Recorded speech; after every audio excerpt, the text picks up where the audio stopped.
e que nossa língua fale muito mais adestrada do que a caneta na mão de um escritor, Senhor. Assim, Senhor, haja o louvor no meio dos teus filhos, em nome de Jesus. Amém. Aleluia. Vamos cantar ao Senhor. Cantai ao Senhor um cântico novo, porque Ele tem feito maravilhas, porque Ele tem feito grandes coisas, e grandes coisas fez o Senhor por nós, por isso nós estamos alegres. Marisa, venha cantar aqui ao Senhor. Isso. Cante aqueles, pode ser da harpa, aqueles que você canta, que aquele um que fala da Bíblia, canta aquele, canta, não, pode ser aquele que você está pensando mesmo. Isso, é esse aí, que é pode cantar, mas se vier com pendrive, sem pendrive, tudo vale. Canta enquanto nós vamos recolher as ofertas já. Tem um pendrive aí, você achou um pendrive? Pode pôr ele.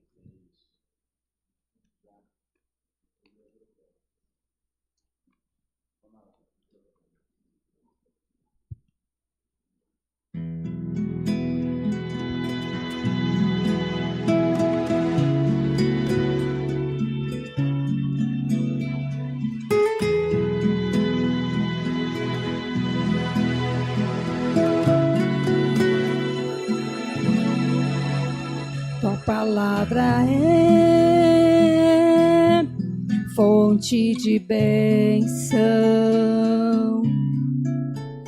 Tua palavra é fonte de vida. É nela que aprendo sobre o meu Senhor e sobre a extensão do seu imenso amor, capaz de entregar teu filho para morrer por mim. Tua palavra é sombra para o calor. Tua palavra é meu refrigério. Sempre estarei nesta peleja armada, pois tua palavra é minha espada. Com ela venço o inimigo e as forças do mal. A tua palavra é meu sustento, é o meu prazer.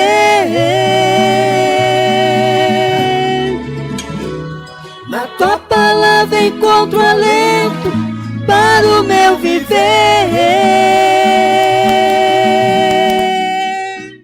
É luz para clarear o caminho, meu guia na escuridão. Palavra santa e eficaz para o meu pobre coração. Eu amo tua palavra, Senhor. Amo tua palavra. Eu amo tua palavra, Senhor.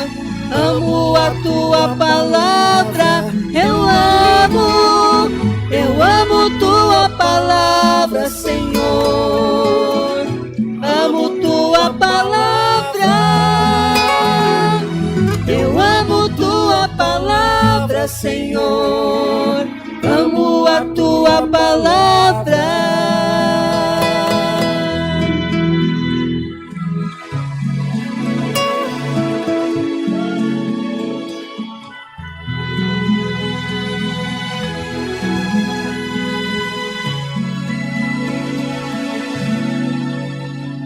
Tua palavra é sombra para o calor. Tua palavra é meu refrigério. Sempre estarei nesta peleja armada, pois tua palavra é minha espada. Com ela venço o inimigo e as forças do mal. A tua palavra é meu sustento, é o meu prazer. Na tua palavra encontro alento para o meu viver. É luz para clarear o caminho, meu guia na escuridão. Palavra santa e eficaz para o meu pobre coração. Eu amo tua palavra, Senhor. Amo tua palavra. Eu amo tua palavra, Senhor. Amo a tua palavra. Eu amo tua palavra, Senhor. Amo tua palavra. Eu amo tua palavra, Senhor. Amo a tua palavra. Tua palavra, Senhor. Amo a tua palavra.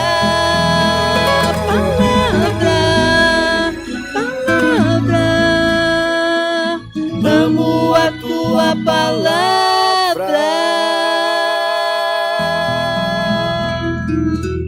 Amém, Jesus. Agradeço a oportunidade em nome de Jesus.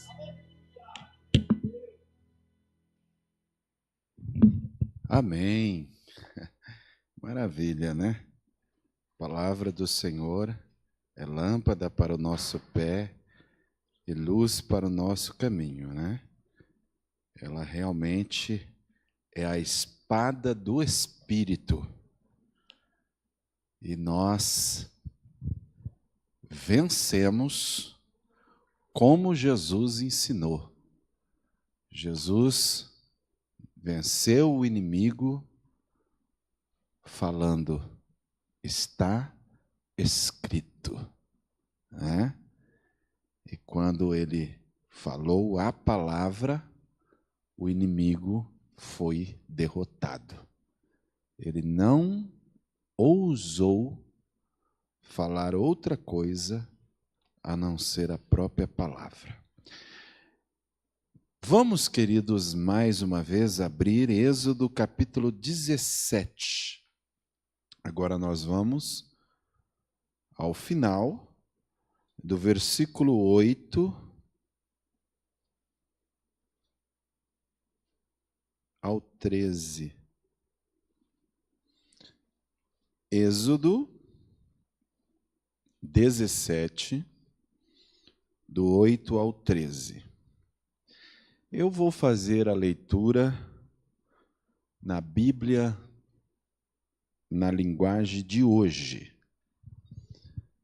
Queiram ficar em pé, acompanhe aí, porque na tua Bíblia, de certo, está escrito, sucedeu que os amalequitas, mas a minha que eu quero é essa, os amalequitas vieram e atacaram os israelitas em Refidim.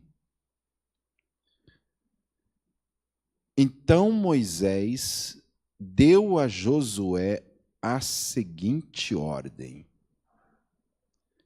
escolha alguns homens e amanhã cedo vá com eles lutar por nós contra os amalequitas. Eu ficarei no alto do monte com a vara de Deus na mão. Josué fez o que Moisés havia ordenado e foi combater os amalequitas. Enquanto isso, Moisés, Arão e Hur subiram até o alto do monte.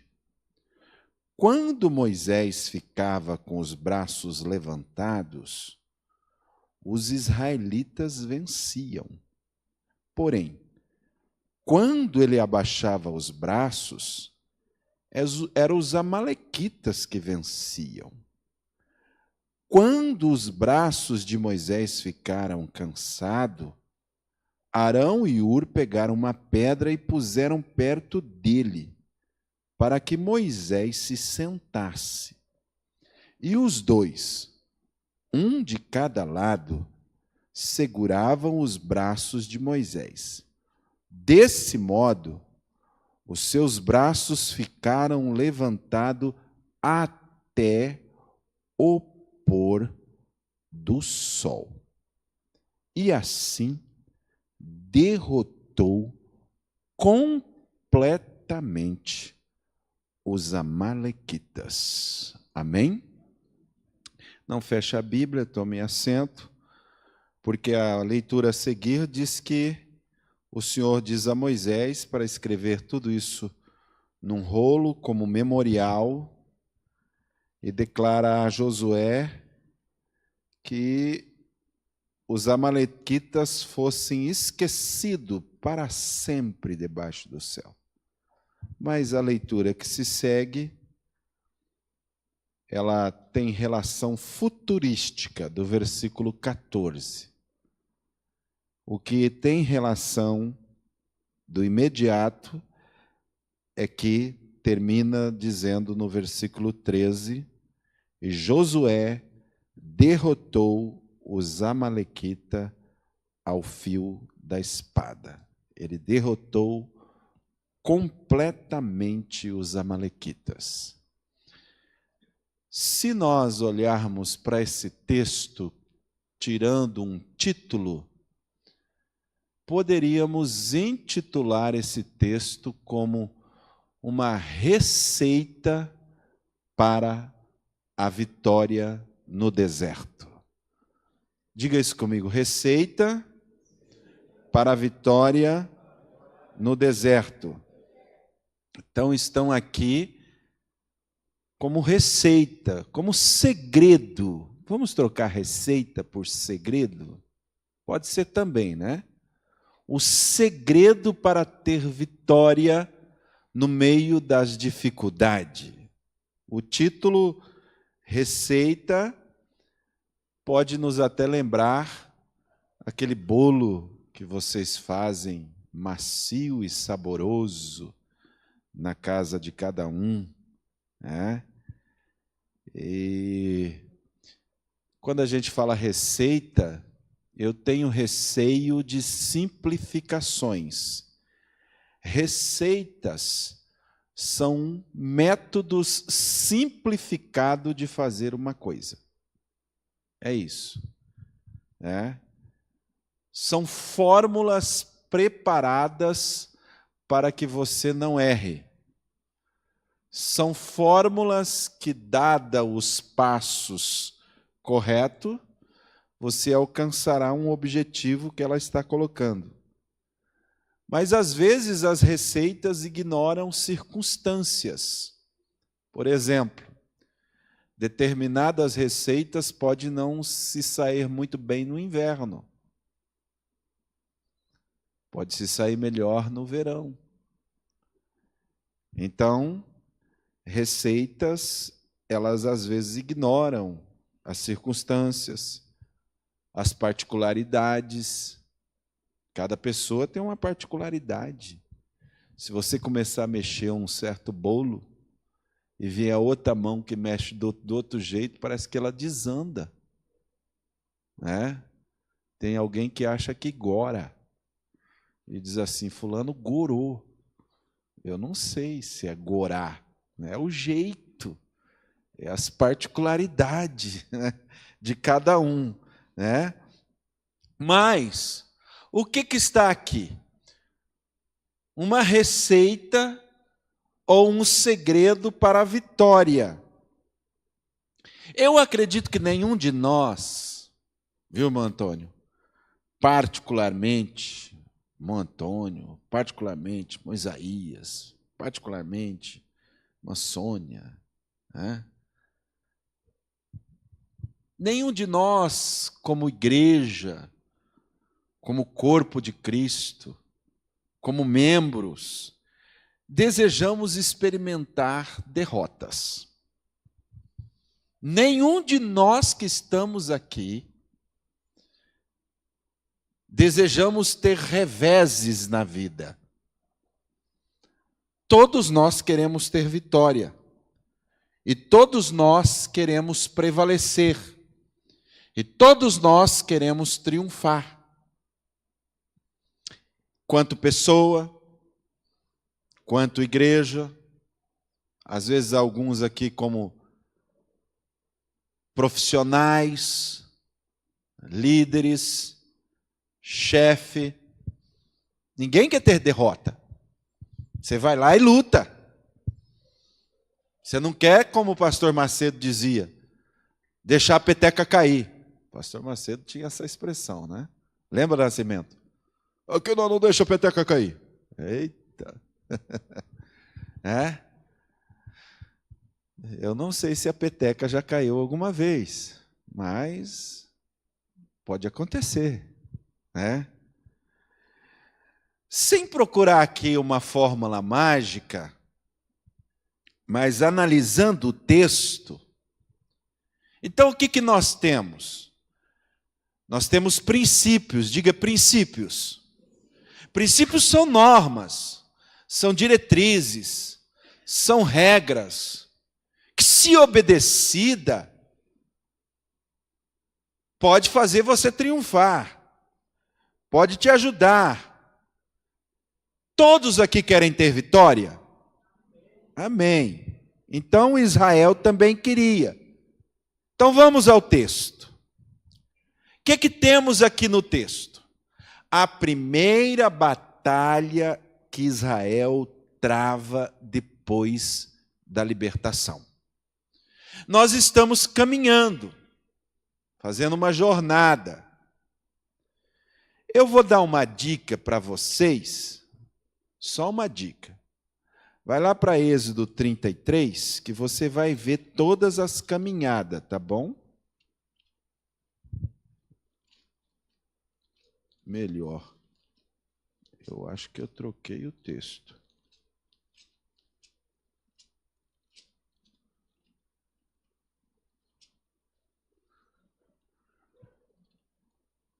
Não é Êxodo, é Números. É Números 33. Ó, vou dar uma dica, tá bom? Essa é a dica. Tá aí todos os passos, ó. As etapas da viagem desde o Egito. Olha ali, ó. Veja só. Aqui está uma dica do roteiro. Põe lá o mapinha, Felipe. De novo. Se der para colocar. Bom, nós estamos saindo de Refidim agora. Então você está fazendo uma jornada comigo, aqui, dentro das Escrituras, dos lugares em que Israel passou do Egito até a terra prometida. 42 lugares. Mas nós não estamos olhando todos eles. Nós também, de um certo ponto, nós seguimos uma ordem. Eu já fui lá na frente e falei até da sepultura dos desejos. Mas nós vamos caminhar. Olha aqui, ó. Você vai ver que, primeiramente, eles partiram no versículo 3 de Ramsés. Diga Ramsés. Isso, foi onde eles partiram. Na verdade, eles partiram de Ramsés. Mas eles moraram em Gósen. Tá? quando eles foram com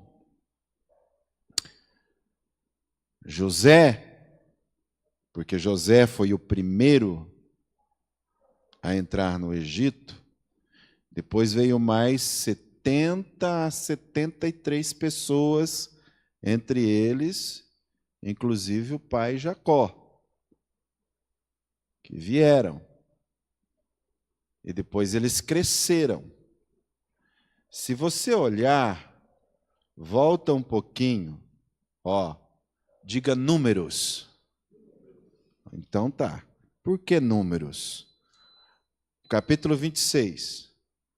Você vai ver o número aqui, só de homens acima de 20 anos. Olha lá. Os clãs de Gade, no versículo 18, quantos eram?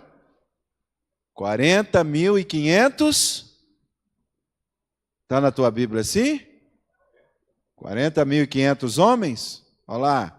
Esse é de um clã, de uma família. O clã de Judá, no versículo 22, 76.000. O clã de Issacar,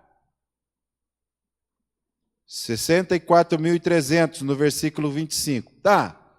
Contando tudo, olha o versículo 51. O número total de Israel é quantos aí na tua Bíblia?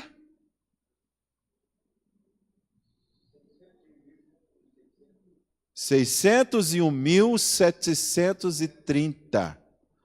Olha só homem acima de 20 anos. Era pouco? Só homem, sem contar abaixo de 20, sem contar mulheres e sem contar velhos e velhas. Há uma ideia de que eles já estavam aproximadamente 3 milhões de pessoas. Bem, imagine conduzir esse povo. Imagine a logística para alimentar esse povo. Imagine os senhores que Moisés tem ou não razão para nós de ser talvez o maior líder que liderou uma jornada. Bem, os lugares por onde eles iam passando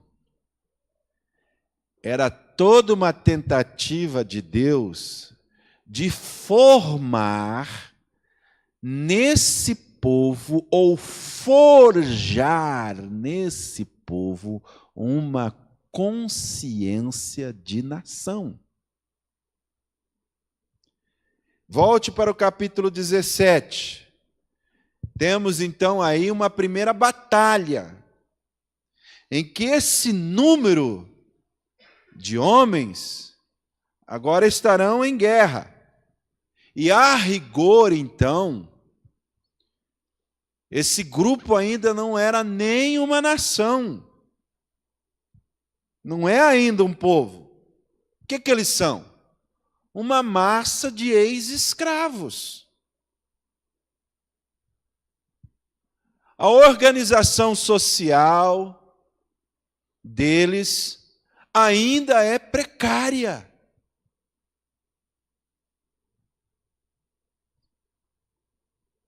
E como povo de guerra, eles estão sem armas, ainda não conhecem técnica de guerra, não têm um senso de unidade. Como é que se dá o senso de unidade? Bom, vamos para o exército, né? Todos vestem verde. Senso de unidade. Aí o que tem que fazer? Marchar todo numa unidade, sincronia. Todos têm que ouvir um comando: soldados, marchem. Descansar. Todos têm que ter essa relação de unidade. Eles não têm nada disso. Há muita gente ali. E essa quantidade de pessoas, o texto é claro em dizer que eles eram o vulgo da terra, o populacho. E eles estão seguindo para uma terra que eles não conhecem. Eles não têm muita convicção do que estão fazendo.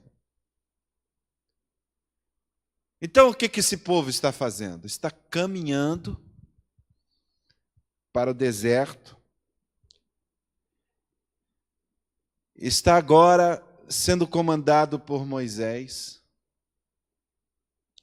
Há neles uma latente esperança de chegar na terra prometida, mas eles têm muita dificuldade. Olhe para mim. A realidade do povo de Israel no deserto tem tudo a ver com a igreja. O quadro da igreja está aqui. Diga assim: nós somos uma comunidade peregrina. Diga para o teu irmão ao lado: eu não sou dessa terra. Diga assim: eu só estou aqui de passagem. Ou será que não vale quando você canta: sou peregrino na terra e longe estou do meu lar. Minha alma anelando espera que Cristo a venha buscar. Aqui só há... E por aí vai, né? As lutas não têm fim, mas de Jesus a presença, glória será para mim. Somos uma comunidade peregrina, irmãos. Um povo. O que nós somos? Somos um povo, diga assim, somos um povo que nesse mundo, cada dia, experimentamos ter experiências com Deus. Todo dia. A semelhança de Israel é a igreja. A jornada de Israel mostra perfeitamente a jornada da igreja. Somos um povo que tem esperança, somos um povo que temos experiência, somos um povo que temos convicção que Deus entrou na nossa vida, nos tirou de algum lugar. De que lugar Ele nos tirou? Do mundo. Nós éramos dominados pelo pecado, por Faraó, pelo diabo. Ele tirou você de lá. Só que tirou você de lá para pôr aonde?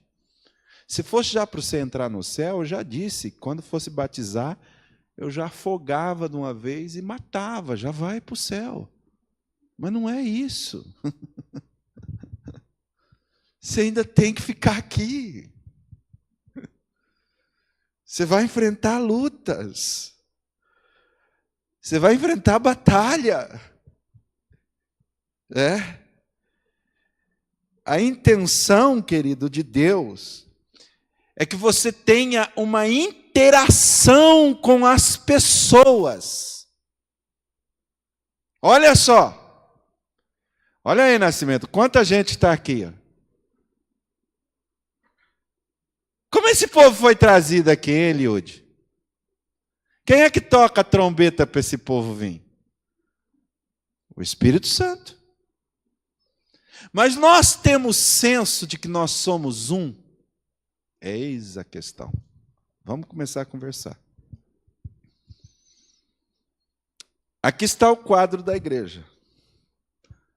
Israel é o quadro da igreja, uma comunidade peregrina, se é que levamos a sério esse hino que acabamos de cantar, sou peregrino na terra, então nós somos peregrinos. Tivemos uma experiência com Deus, Deus já abriu os nossos olhos, fez como fez Israel, ver uma rocha, ver a fonte, ver a salvação. Israel está vendo a salvação. A gente já viu o mar vermelho se abrir. Quem não viu é porque não enxergou. Você já viu o mar vermelho se abrir? Eu já vi. Como você acha que nós chegamos aqui?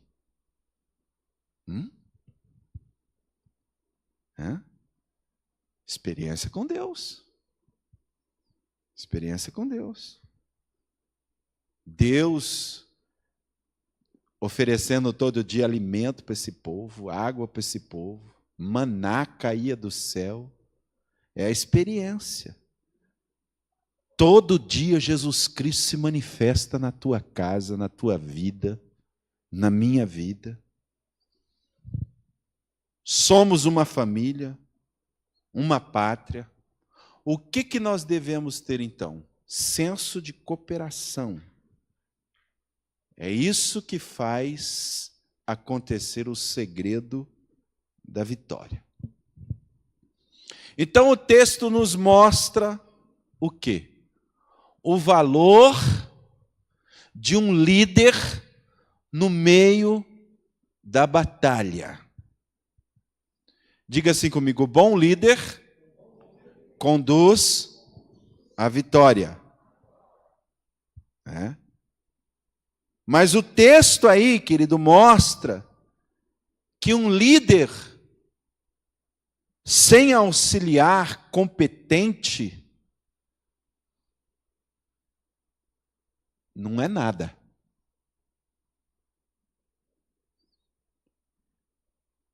O pastor sozinho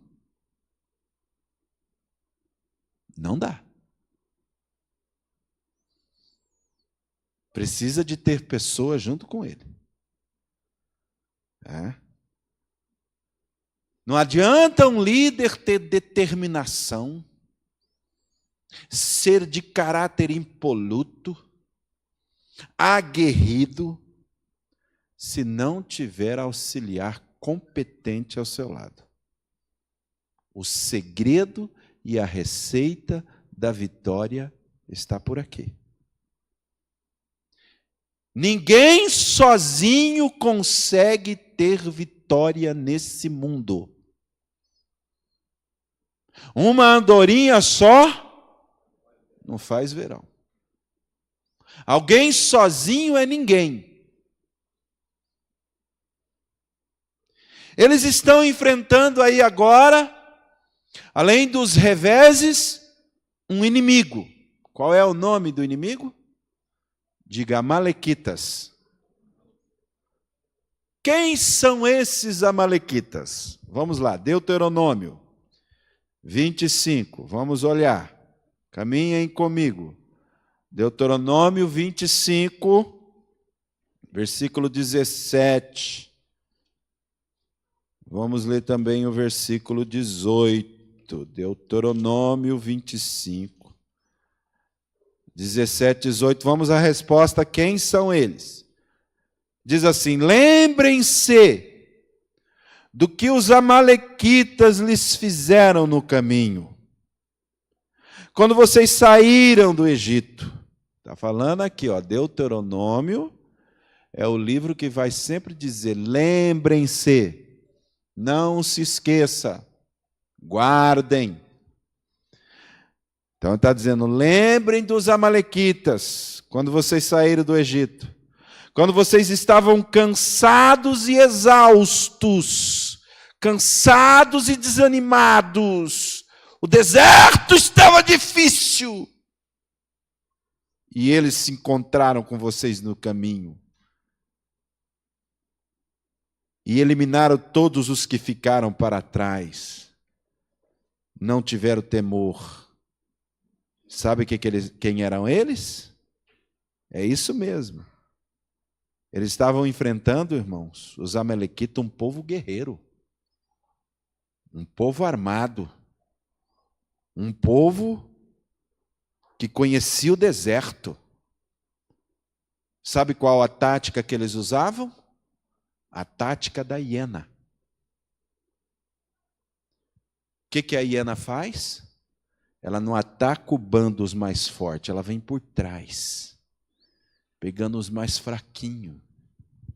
Ela vai lá pelo fundo, vai lá pela traseira, onde estão os anciões, onde estão os cansados, onde talvez estavam algumas crianças, alguns doentes, porque os guerreiros estavam lá na frente. Aquele povo que você leu ali, de Dan, de Judá, de Issacar, de Naftali, eles estavam todos lá na frente. Em vez deles virem para frente, o texto diz que eles vieram por trás. Ó, versículo 18 aí. Eliminando os que vinham por trás. Lá na traseira estavam esses, cansados. E eles vieram atacando os mais fracos.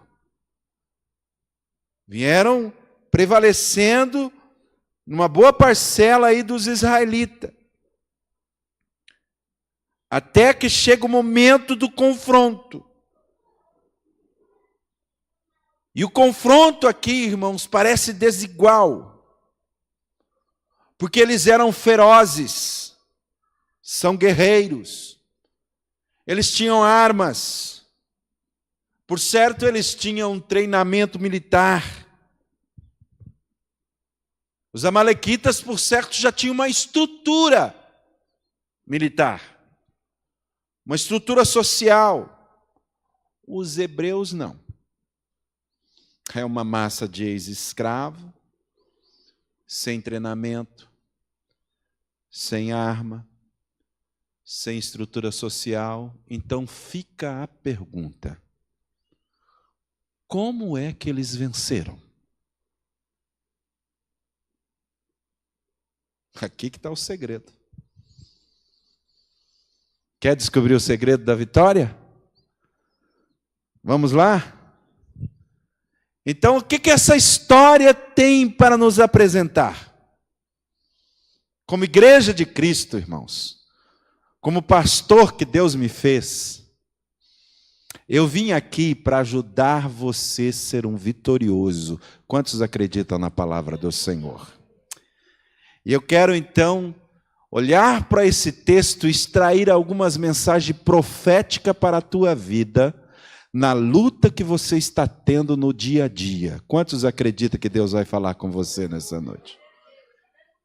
Então eu quero abrir a minha boca profética no texto que nós temos e apresentar aqui alguns ingredientes que, se você prestar atenção e que, se você abrir o seu coração e entesourar no seu coração, durante o tempo que eu vou estar aqui como pastor, você vai me ajudar também a ser um pastor vitorioso. Quantos acreditam em nome de Jesus? Quantos querem a vitória do pastor aqui na igreja da Morangueira? Aleluia, oh, amém, aleluia. Então, ó, fica assim, ó. Diga assim: eu preciso ajudar a erguer as mãos do pastor. Então erga as mãos comigo. Vamos ver quem fica 5 minutos na mão erguida. Então vamos abaixar um pouco. Daqui a pouco nós vamos contar esse segredo. O que é essas mãos erguidas? Mas vamos primeiro. A primeira lição que nós temos aqui de receita de vitória. Diga assim: para eu ter vitória. Diga melhor: para nós termos vitória, cada um crente tem que entender que faz parte do todo da igreja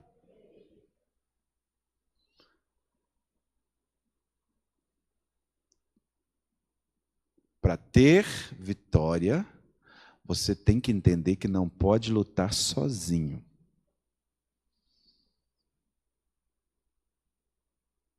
Para ter vitória, não pode ficar lá para trás. Quantos estão deixando de vir?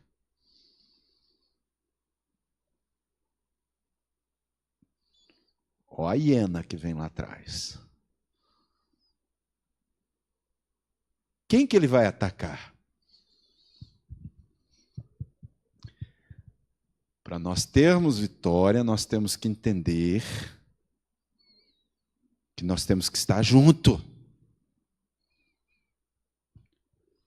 Mas, pastor,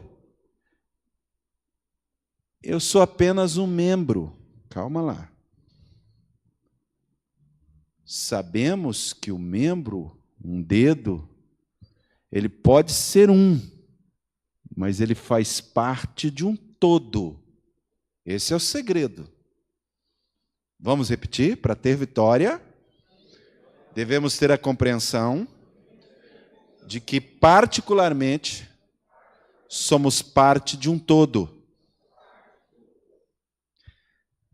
Você sabe que a Bíblia diz que há diversidade de função, mas o Espírito é o mesmo? Bom, vamos lá. O que é o particular aqui? Há um líder, quem? Moisés. Há assessores que estão à direita ou à esquerda, quem? Arão e Hur. Há militares que estão lá embaixo, guerreando. E há um comandante. Quem é o comandante? Josué. Lembra quando nós começamos? Vem com Josué lutar em Jericó. Não é Jericó aqui, mas é uma preparação para Jericó. Preste atenção. Bom, há um líder, Moisés, há assessores, Arão e Hur, há o exército, o povo, ou a massa de escravo, e há um comandante, Josué. Eles se juntam agora para lutar. E podemos fazer uma pergunta. Qual é a pergunta? Quem é o mais importante desses aqui? Alguém talvez vai dizer, é Moisés. Sim. Moisés é importante. Ele levantava as mãos. E quando ele levantava as mãos, diz o texto que Israel prevalecia. Mas quem é que aguenta ficar 5 minutos, 10 minutos com mão erguida? E o dia inteiro? Eu queria fazer um teste aqui. Mas quando eu falei, vamos ficar aí um pouco, eu acho que foi a Josi. Ela fez assim, eu já quis, né? Quanto tempo você fica? Vou fazer uma pergunta correlacionada. Quanto tempo você fica orando por essa igreja? Meu Deus. Isso é para nós, viu? Bom, quem é mais importante? É Moisés, que fica com as mãos levantadas? Não. Tem razão. Então, é Arão e Hur. Porque eles providenciaram ali um banquinho de pedra. Diz o texto que sentou um de cada lado e segurou as mãos de Moisés. Bom, temos 3 importantes aqui. Moisés com a mão erguida, Arão e Hur segurando os braços. É o texto, querido, que você tem aí em mão.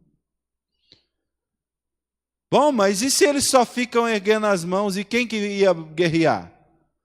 Então Josué é importante. Sim. Josué está lá, lutando, tem razão. Josué é importante. Josué está com os guerreiros. Os guerreiros estão batalhando.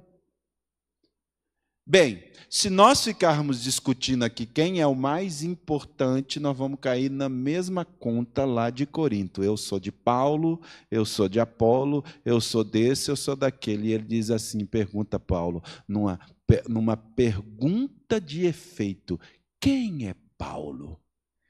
Quem é Apolo? O que ele responde? Diga assim, nós somos cooperadores de Deus. Quem é importante? Aleluia. Deus. Bom, então o mais importante não é Moisés. O mais importante não é Arão e Ur. O mais importante não é Josué. O mais importante é Deus. E Deus tinha uma tarefa para eles. Vençam os amalequitas. Vocês vão vencer. Eles compreenderam agora que o fracasso de um seria o fracasso de todos.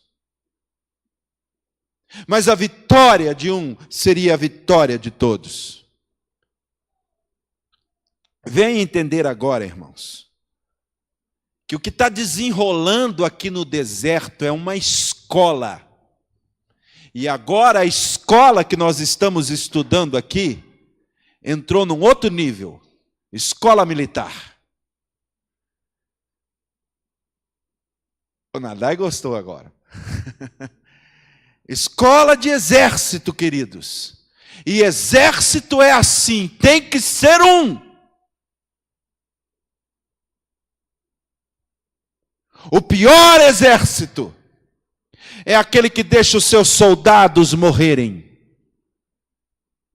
Soldado ferido tem que ser ajudado. Não deixe o soldado ferido morrer. A dor de um é a minha dor.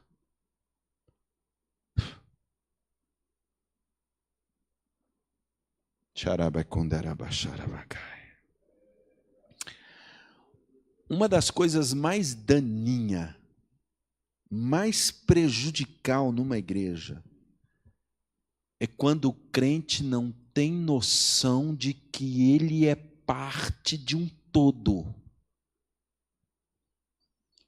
E ele presume que pode ter vitória sozinho. E ele enxerga a batalha só do ponto de vista do seu lugarzinho. Ele não vê a igreja necessitando dele. E muitos se julgam desnecessário. Muitos até dizem assim, eu não faço falta. Faz falta sim. Tem alguns que até dizem assim, eu já sou esquecido. Eu sou tão pequeno. Eu não tenho valor. Se eu estiver ali não vai fazer diferença nenhuma. Ah, meu Deus. Acompanhe comigo, por favor, Romanos, capítulo 12, versículo 2. Versículo 3, vamos ler Romanos 12, 3. 12, 3. Eu vou ler de novo na nova tradução, na linguagem de hoje que eu trouxe aqui. Mas acompanhe. Por causa do dom que Deus, na sua bondade, me deu, eu digo a todos vocês, não se julguem melhor do que realmente são. Ao contrário, sejam modestos nos seus pensamentos, e cada um julgue a si mesmo conforme a fé que Deus lhe deu. Porque assim como em um só corpo temos muitas partes, e todas elas têm funções diferentes, assim também nós, embora sejamos muitos, somos o quê? Diga, um só corpo. Eu queria ter um tema de confraternização ainda na igreja só com essa palavra.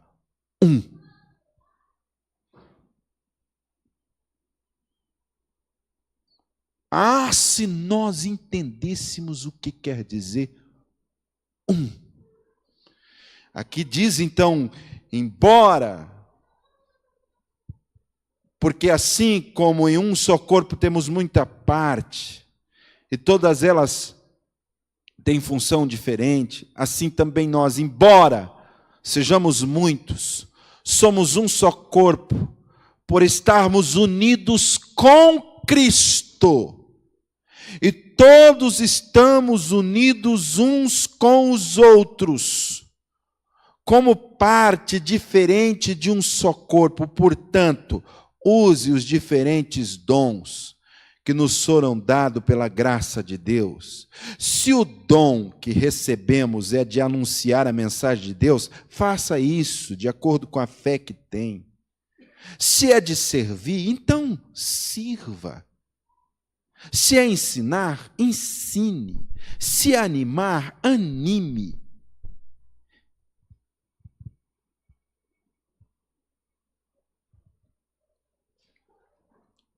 Quem reparte com os outros o que tem, que faça com generosidade. Quem tem autoridade, use a autoridade com cuidado. Quem ajuda os outros, ajude com alegria. Sabe o que está acontecendo? As pessoas estão se julgando que não são nada. Eu não sou nada. Você é membro do corpo de Cristo. O Senhor nos chamou para vencermos as batalhas da vida junto. Então é a primeira receita da vitória. Assim, o ensino que nos fica aqui em primeiro ponto é que cada crente aqui presente tem uma função a exercer nessa igreja. Se Deus te chamou e te deu desejo de orar, ore. Se Deus te chamou e te deu desejo de contribuir, contribua. Se Deus te chamou, e eu acredito que Ele te chamou para cuidar de criança, cuide. Ele te chamou para ajudar a cuidar de jovem, cuide. Ele te chamou para ajudar a cuidar na música, cuide. Eu tenho certeza que Deus te chamou para ser um, e nós em Cristo teremos então a receita da vitória. Quantos estão aprendendo alguma coisa nessa noite aqui? Educação cristã é isso aqui. É ensinar quem nós somos em Cristo. E somos membros do corpo de Cristo. Assim, meus irmãos, para que a igreja alcance vitória, diga assim, para que você alcance vitória para o teu irmão, vamos cultivar nossa amizade, vamos cultivar responsabilidade. Diga assim para o teu irmão, você é solidário comigo? Você tem sentido a minha falta? Você tem orado por mim? Você tem me ajudado? Então diga para o outro irmão do teu lado assim, diga assim, não trabalhe isolado. Diga, eu estou aqui. Diga para ele, união não só faz açúcar. A união faz a força. Temos que ser parte de um todo. É isso, irmão. Esse é o primeiro ingrediente, a compreensão de que cada crente deve ter de que faz parte de um todo. Não ser frio, isso mesmo. Brasinha ali, olha, boa ilustração. Boa ilustração. Tira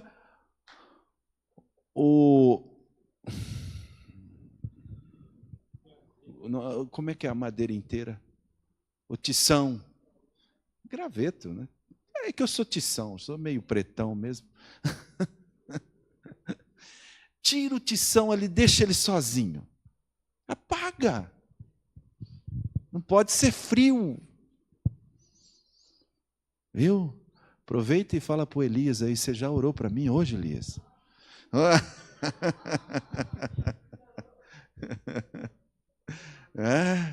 É isso aí. Não podemos ser frios. Segundo ingrediente, irmãos, aqui da receita, do texto. Estamos em Êxodo capítulo 17.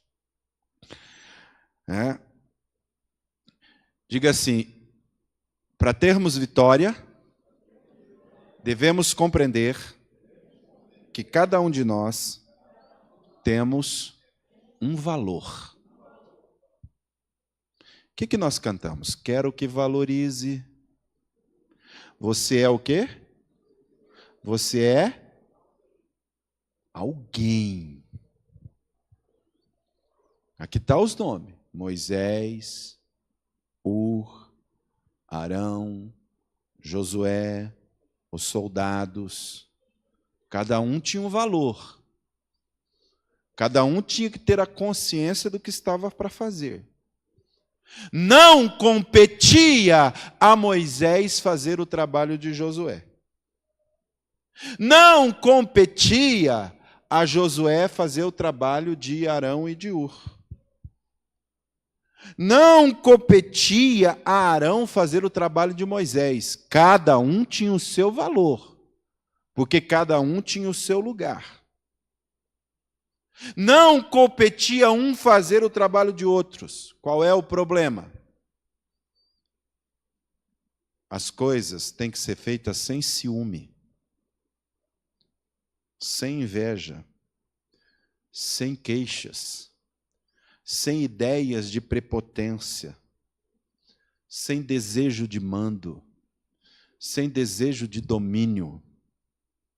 Não compete eu fazer o trabalho da Roseli. Não compete eu fazer o trabalho do irmão Antônio. Não é minha competência. E o que nós temos então que fazer? Cada um tem que descobrir o seu valor. E quando você descobre o seu valor, faça isso não para provocar inveja. Se você prega e ensina, se esmere na pregação e no ensino, mas não faça isso para trazer inveja. Se você contribui e que Deus tem te abençoado para você administrar,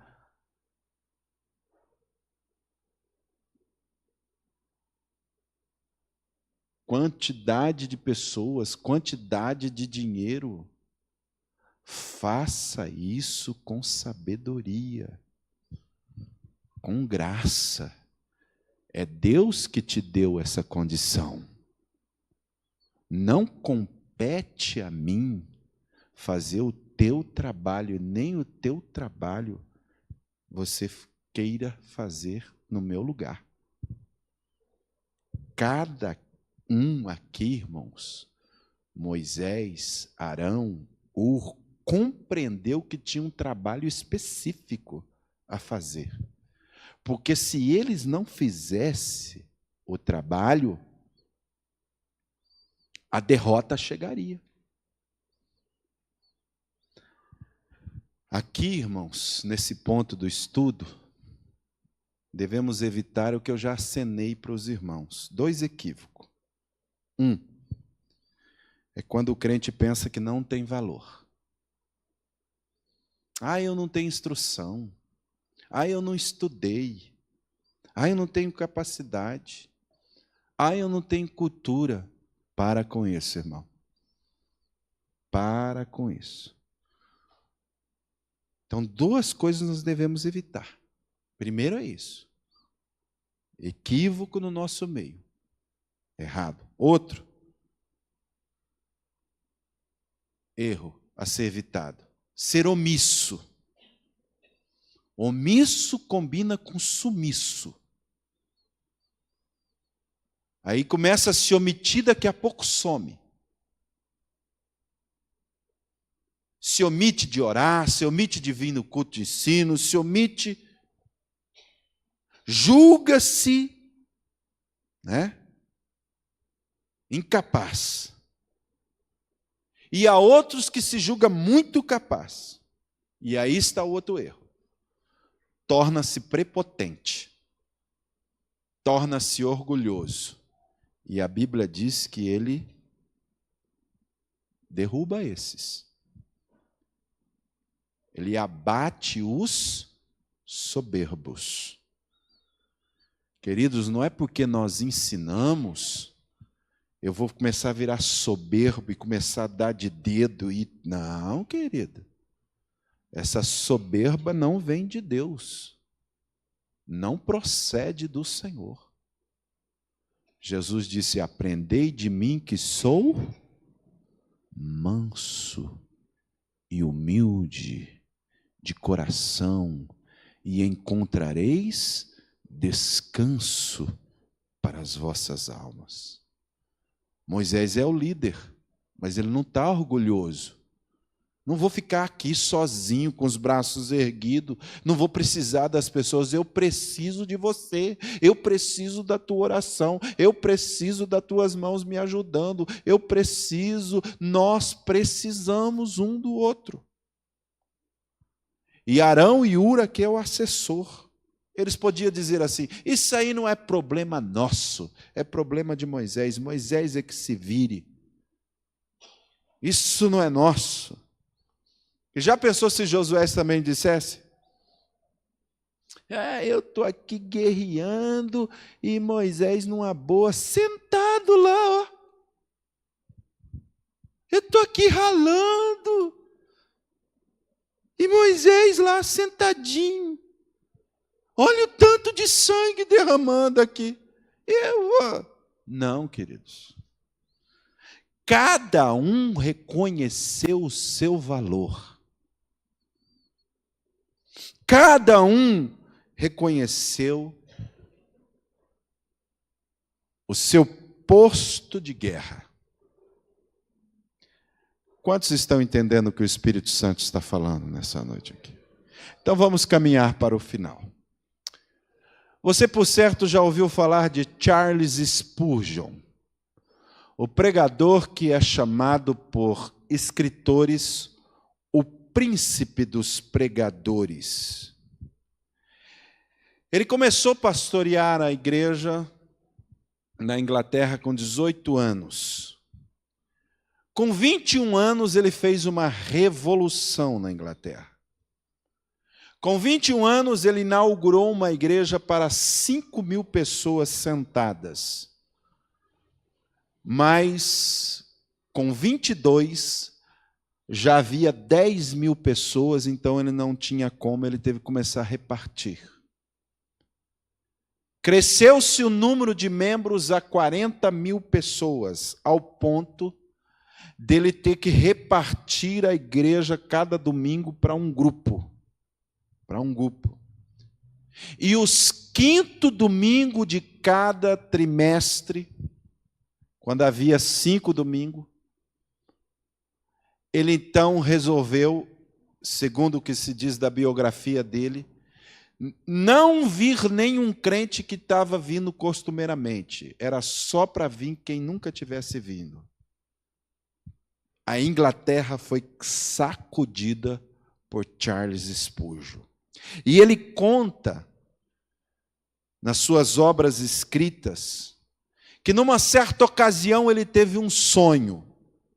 E nesse sonho, Deus disse para ele assim: você não vai receber galardão, sequer nenhum galardão, por essas pessoas que se convertem aqui.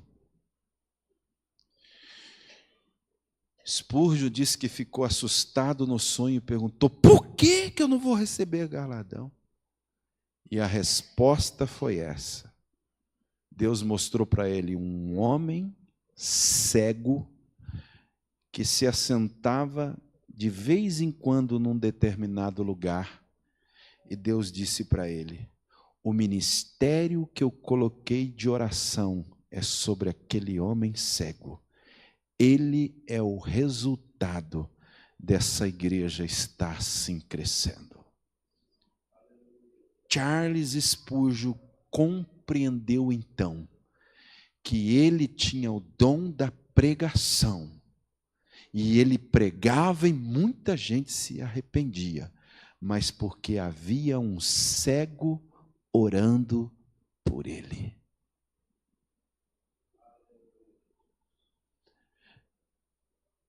Cada um de nós temos um espaço no reino de Deus, irmãos.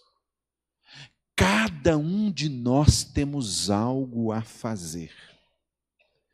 Cada um de nós temos um valor. Cada um de nós. Eu gostaria da nossa igreja aqui reconhecer no mínimo 3 ministérios em sequência: louvor, palavra e oração. É verdade que eu gostaria que prevalecêssemos também ministério de evangelização, ministério de assistência a necessitados, ministério de visitações, mas aonde estão esses? Sozinho, ninguém vai a lugar nenhum. Deus te chamou aqui para essa obra, e há algo que Deus já colocou no teu coração. É tempo de orar, e Deus vai avivar e vai despertar o que Ele colocou no teu coração, para que a igreja da Vila Morangueirinha cresça para a glória do Senhor. Aleluia! Quantos estão entendendo mais uma vez o que o Espírito Santo está nos falando? Agora, queridos, o que eu quero terminar aqui é o capítulo 2 de Atos dos Apóstolos. O que é Atos? Atos são ações. Ações são ortoplaxia, a prática, a praxis. A prática correta da igreja. Capítulo 2. Aí, é no início de Atos dos Apóstolos. Versículo 42 a 47, você vai ler aí a história da igreja primitiva. E há aqui uma narrativa de expressões sinônimas que se repetem. E quais são essas expressões sinônimas? Todos, um só, unânimes, unanimemente, como um só homem, a uma só voz. Olha aí. Eles se dedicavam ao ensino, à comunhão, a partir do pão, oração, todos, no versículo 43. Mantinham-se unidos, no versículo 44, unidos. Distribuíam, no versículo 45. Você vai ver nos textos a seguir de Atos, que então essas palavras sinônimas são repetidas. E qual é o último versículo de Atos? No capítulo 28. Qual é o último versículo de Atos? E o versículo 31. Aí é Paulo pregando o reino de Deus, ensinando. E diz assim: e a igreja crescia sem impedimento algum. Diga assim: sem impedimento algum. Quem é os amalequitas? É aqueles que querem impedir, é aqueles que querem nos cercar no caminho, são os pecados, são as ofensas, são aqueles que vêm querendo derrubar a igreja, mas a igreja vai vencer o pecado, a igreja vai vencer o amalequita, a igreja vai triunfar, porque ela está destinada para a vitória. A nossa vitória está ainda por vir. Nós vamos chegar na Canaã celestial, aleluia. E a igreja crescia sem impedimento algum. Olha que frase. A marca mais acentuada da igreja primitiva, meus irmãos, não era o barulho. A marca mais acentuada da igreja primitiva não era o alarido. A marca mais acentuada da igreja primitiva não eram as manifestações do Espírito Santo. A marca mais acentuada da igreja primitiva é que eles estavam unidos. A marca mais acentuada da igreja primitiva é que eles eram um só corpo. A marca mais acentuada da igreja primitiva é que eles se enganjaram em um projeto, e o projeto era o projeto de Cristo. E se nós não nos enganjarmos no projeto de Cristo, o inimigo vai prevalecer. E a primeira vez que alguém quebrou a unidade da igreja foi um casal que desejou ser maior que o outro. Ananias e Safira morreu. Primeira derrota. E por quê? Orgulho. Soberba. Eu sou maior. Meu bolso é maior.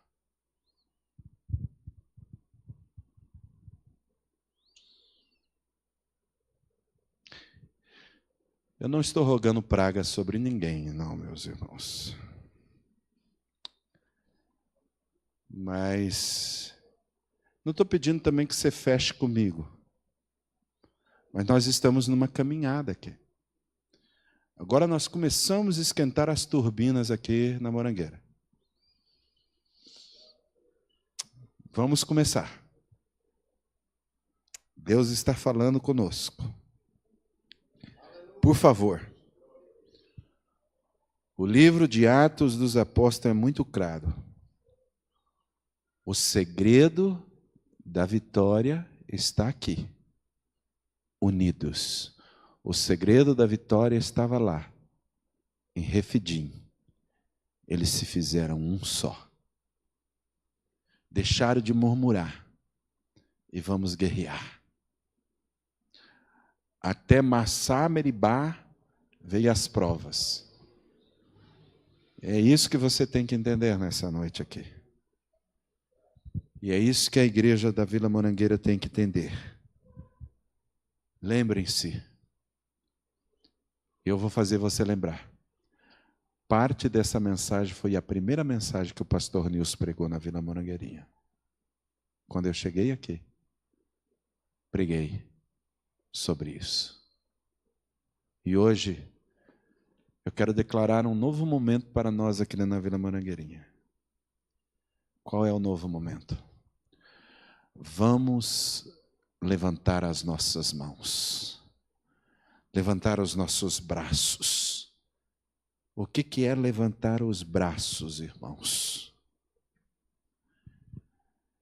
Note bem você. Vamos de novo, Êxodo. Vamos agora terminar? Vamos terminar? Vamos ler do versículo que eu não li ainda. Eu parei no 8. Vamos do 8 ao 13?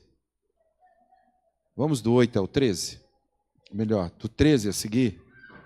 Diz assim: e Josué derrotou os exércitos dos amalequitas. Por que derrotou? Porque tinha um segredo. Qual era o segredo? Independente, irmão, do que vier para frente. O primeiro segredo é isso aqui. Diga assim comigo. O segredo é ter discernimento espiritual. Moisés sabia que o conflito não seria vencido na força do exército. O segredo era ele subir no monte. O segredo é ir para a oração.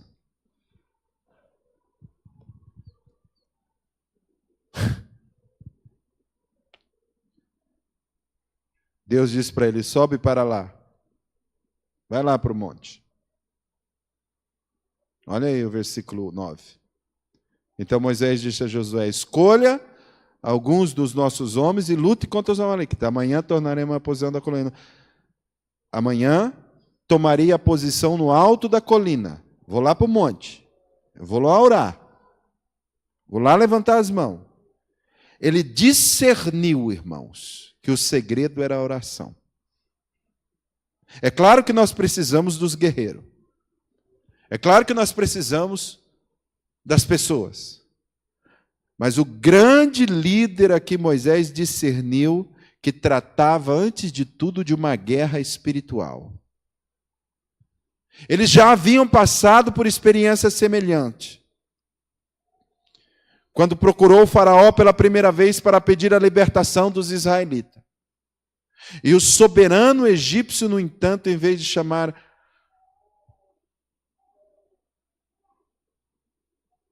a responsabilidade para si, trouxe o exército dele, né?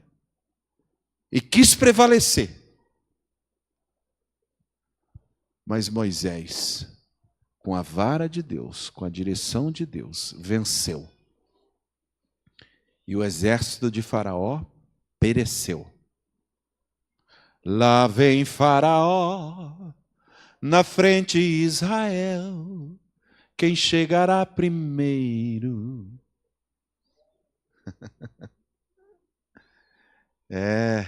A vitória é nossa, querido.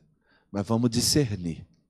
Há amalequitas, há Faraó, há demônios, há espírito de maldades. Qual é o segundo segredo? 3 só para terminar, então, conclusivamente. Diga assim: intercessão. Deve o crente fazer 3 coisas aqui nessa igreja, irmão, no mínimo: orar, orar e orar. Vamos orar, meus irmãos. Chega no culto, chega de tomar chá de machado, parece que não entorta a coluna. Dobra aí o joelho, querido. Rogue a Deus. Clame ao Senhor. A dinâmica do combate está na oração. Está em erguer as mãos. Está em estar orando. O que isso ensina, irmão? Mãos levantadas é intercessão. Mãos abaixadas é derrota. Braço cruzado, pior ainda. Não, querido. Vamos orar. Qual é o último segredo? Cooperação.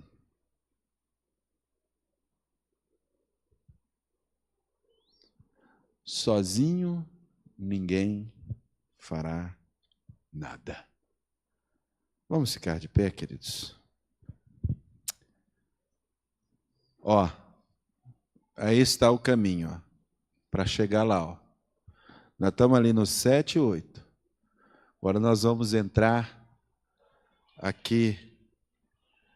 Eu não sei se vou falar um pouquinho sobre esses conselhos de Jetro. Na verdade, isso aqui tem muito aspecto de liderança.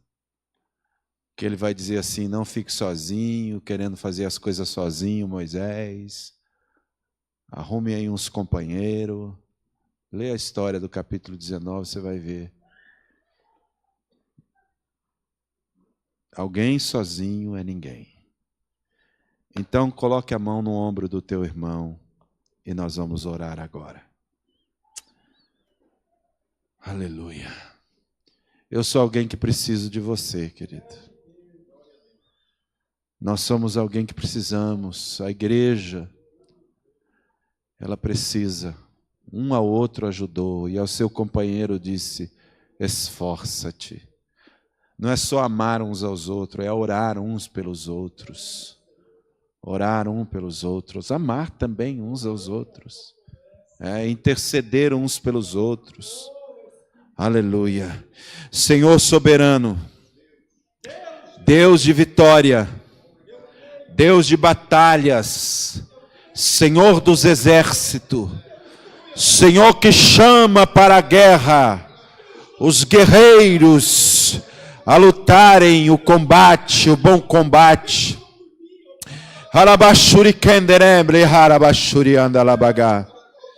Te damos graças por essa igreja, Senhor. E eu quero, em nome de Jesus, declarar a vitória da igreja da Vila Morangueirinha, Senhor. Eu quero declarar, Senhor, que essa igreja, ela é uma igreja vitoriosa, vai prevalecer, vai triunfar. Nós vamos, em nome de Jesus, desbaratar o inimigo e trazer, Senhor, vidas ao conhecimento da Tua graça, ao conhecimento do Teu Evangelho. Em nome de Jesus, Senhor, ordena os Teus anjos para batalharem conosco. Ordena, Senhor, os intercessores a orarem e jejuar, Senhor, nas madrugadas, Te buscar.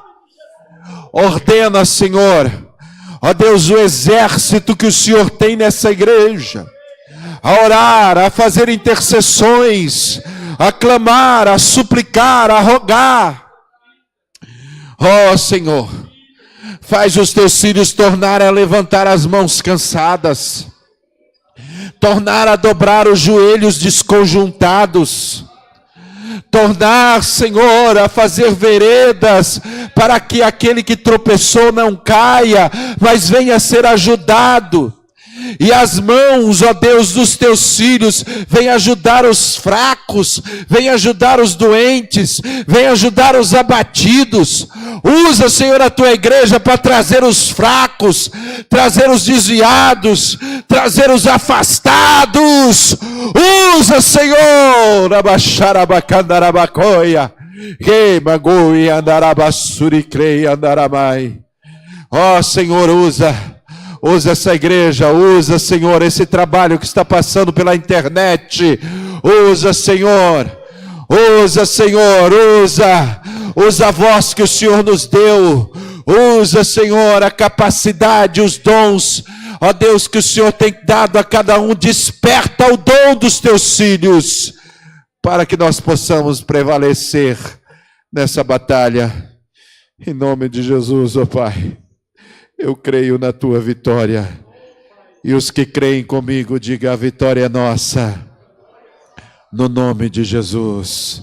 E se Deus é por nós, quem será contra nós? E agindo Deus, quem impedirá? Então que a graça do Senhor Jesus Cristo, o amor de Deus nosso Pai, a comunhão e as consolações do Espírito Santo sejam abundantemente derramadas sobre cada um de nós, e juntos digamos: amém, amém. Vá com a vitória do Senhor, prevaleça, e o Senhor te fará cada dia mais um vitorioso, em nome de Jesus.